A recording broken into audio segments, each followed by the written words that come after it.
Hi hello எல்லாருக்கும் வணக்கம். நான் உங்கள் இன்பா வந்தாச்சு. இன்றைக்கி வந்து இந்த வீடியோவில் நம்ம என்ன பண்ண போகிறோம் அப்படின்னு கேட்டிங்கன்னா, வெங்காய பூண்டு குழம்பு.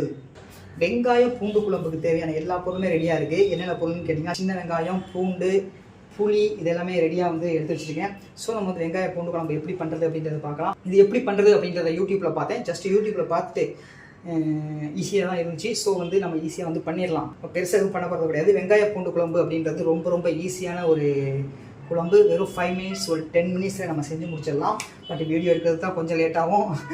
இந்த வெங்காய பூண்டு குழம்புல வெஜிடபிள்ஸ் போட்டு கூட பண்ணலாம். சம் வெஜிடபிள்ஸ் இந்த கத்திரிக்காய் இல்லை வெண்டைக்காய் அது மாதிரி போட்டு ஏதாவது போட்டு பண்ணலாம். பட் இந்த வெங்காய பூண்டு குழம்பு அப்படின்றது எந்த வெஜிடபிள்ஸும் இல்லாமல் சின்ன வெங்காயம் வந்து கட் பண்ணாமல் அப்படியே முழுசாக போட்டு பூண்டு போட்டு அப்படியே குழம்பு வைக்கிறது. இது வந்து கார குழம்பு மாதிரி செம்மையாக இருக்கும். இது 2-3 நாள் கூட வச்சுக்கலாம். அந்தளவுக்கு கெட்டு போகாமல் அப்படியே இருக்கும். ஓகே, இப்போ வந்து நம்ம வெங்காய பூண்டு குழம்பு வந்து பண்ண ஸ்டார்ட் பண்ணிடலாம். ஓகேவா?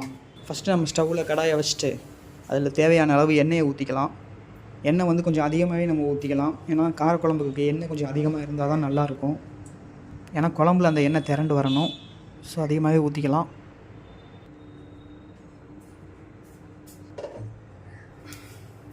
நெக்ஸ்ட்டு வந்து நம்ம கடுகு சேர்த்துக்கலாம்.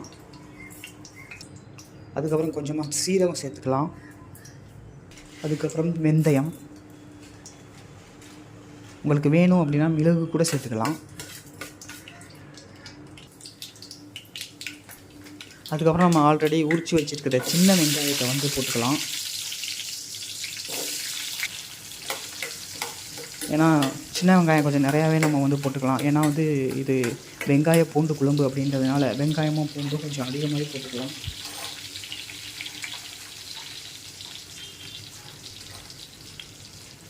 போட்டுக்கிட்டு நல்லா அது பொன்னிறம் வர்ற அளவுக்கு வந்து நல்லா வதக்கணும். இந்த வெங்காயம் வந்து சீக்கிரம் வதங்கணும் அப்படின்றதுனால நம்ம உப்பு சேர்த்துக்கலாம். ஃபஸ்ட்டே நம்ம உப்பு சேர்த்துக்கிட்டோம் அப்படின்னா அது சீக்கிரம் நமக்கு வதங்கிடும். உப்பு போட்டுட்டு அப்படியே நல்லா கிண்டி விட்டுக்கலாம். அதுக்கப்புறம் வந்து கருவேப்பிலை போட்டுக்கலாம்.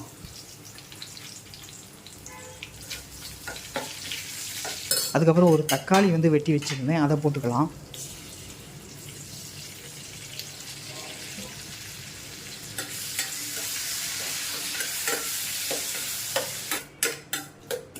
அப்படியே நல்லா கிளறி விட்டுட்டு அதுக்கப்புறம் மசாலா ஐட்டம்ஸ் போடலாம். சில்லி பவுடர், அதுக்கப்புறம் லைட்டாக மஞ்சள் பொடி, அதுக்கப்புறம் வந்து மல்லிப்பொடி, இது எல்லாமே போட்டு நல்லா மிக்ஸ் பண்ணிக்கலாம்.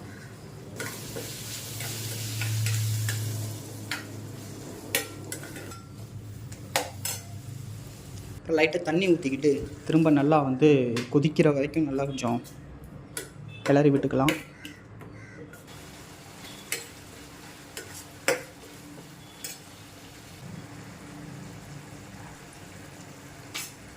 கொதிச்சிட்ருக்கு. அதுக்கப்புறம் பார்த்தீங்க அப்படின்னா புளித்தண்ணி நம்ம வந்து கரைச்சி வச்சுருக்கோம் ஆல்ரெடி.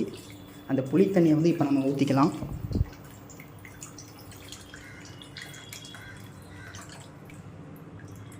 புளித்தண்ணி ஊற்றின அப்புறம் தான் குழம்பு வந்து கட்டியாக செம்மையாக டேஸ்ட் வந்து வேறு லெவலில் வரும். வெங்காய பூண்டு குழம்பு ரெடி ஆகிட்டே இருக்குது. எல்லாமே போட்டாச்சு. குழம்பு வந்து கொதிச்சிட்ருக்கு. இன்னும் கொஞ்சம் சுண்டட்டும் அப்படின்றதுனால வெயிட் பண்ணிகிட்ருக்கேன். இன்னும் கொஞ்சம் கட்டியாக சுண்டுச்சு அப்படின்னா அது போட்டு சோத்தில் சாப்பிட்றதுக்கு நல்லா டேஸ்ட்டாக இருக்கும் அப்படின்றதுனால இன்னும் கொஞ்சம் சுண்டுட்டு கட்டியாகட்டும் அப்படின்றதுனால வெயிட் பண்ணிகிட்ருக்கேன். கொதிச்சுட்டு தான் இருக்குது. டேஸ்ட் பண்ணி போவோம் எப்படி இருக்குன்ட்டு. நல்லா இருக்கே, சொட்டம் போடுற அளவுக்கு இருக்கே. காரக்குழம்பு மாதிரி செமையாக இருக்குது.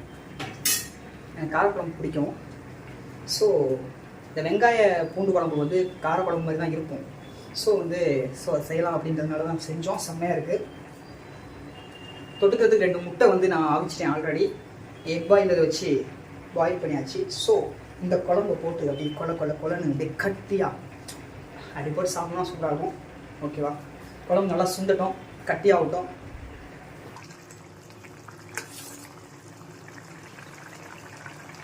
அவ்வளோதாங்க. நல்லா கொஞ்சம் குழன்னு வந்துருச்சு. இது போதும். இன்னும் வந்து இது இன்றைக்கி நாளைக்கு கூட வச்சுக்கலாம். இன்றைக்கி சாப்பிட்றத விட நாளைக்கு இன்னும் டேஸ்ட்டாக இருக்கும். ஏன்னா காரக்குழம்பு அப்படி தான். இதை சுட வச்சோம் அப்படின்னா காலையில் இன்னும் டேஸ்ட்டாக இருக்கும். இப்போ வந்து பாருங்கள், நான் வந்து ஃபுல்லாக பண்ணி முடிச்சாச்சு. பட் பாருங்கள் எப்படி இருக்குன்னு குழம்பு. செம்மையாக குழன்னு இருக்கா? பார்க்குறதுக்கே நான் கோருது பாருங்கள். செம்மையாக இருக்குது குழம்பு. எண்ணெயெல்லாம் மேலே திரண்டு வந்திருக்கு.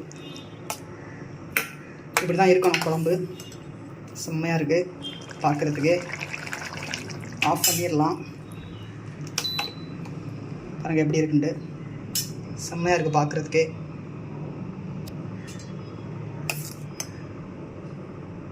செம்மையாக இருக்குது.